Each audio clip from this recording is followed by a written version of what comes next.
Now, a mad dash is underway to move the inaugural ceremonies from outside the Capitol to inside. The big switch happening due to an Arctic cold front making its way to Washington, D.C.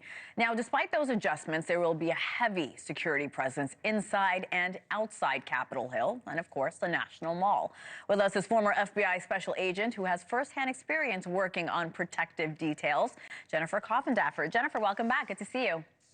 Oh, good to see you, Hena. On top of the ceremonies in the Capitol Rotunda that we've been discussing, we know the Capital One Arena is going to be open for people to watch the event on big jumbos, TVs, jumbotrons. President Trump is expected to join them after being sworn in.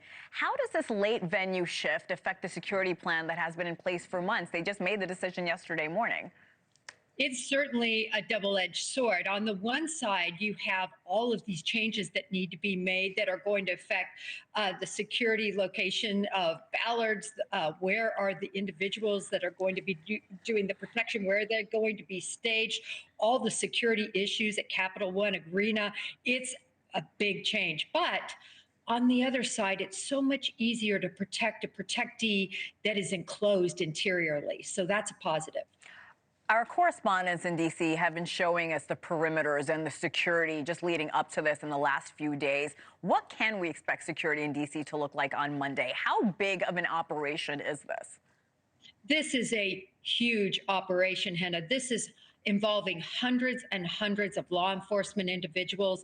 It is including all the agencies, local, state, federal, that will be available.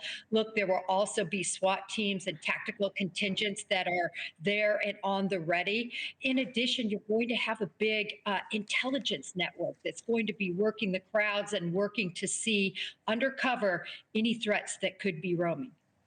On the backdrop of multiple assassination attempts that you and I have talked about on this show, the New Year's attack in New Orleans, how can law enforcement and intelligence agencies work together to prevent another attack?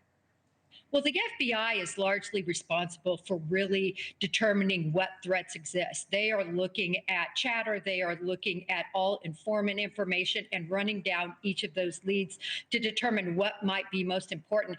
Hena, the problem with this situation is it's coming from a lot of different areas. You have individuals who absolutely hate Trump and who really celebrated the assassination attempts, believe it or not, and wish they would have been successful. So you have that. You have extremists that actually just want to make a stand and want to do a terroristic act like what we saw in New Orleans.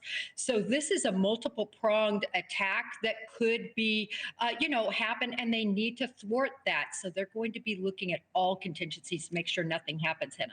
Jennifer, you worked on FBI Director James Comey's protective detail. Is there something you can share about working a large event like this one that most people really don't have an idea of what's happening behind the scenes?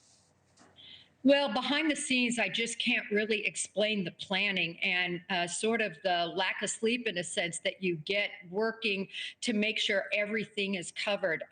With all these agencies involved, the type of meetings that are constantly going on, making sure your comms. I mean, basically, these are SMEAC operations. You're looking at the whole situation, your mission, your execution, and your comms always are a big thing, making sure you can communicate with everybody. So behind the scenes, right now, even this early hour, it's frantic, even days before the event. Jennifer Coffindaffer, always great to have you, Jennifer. Thank you again.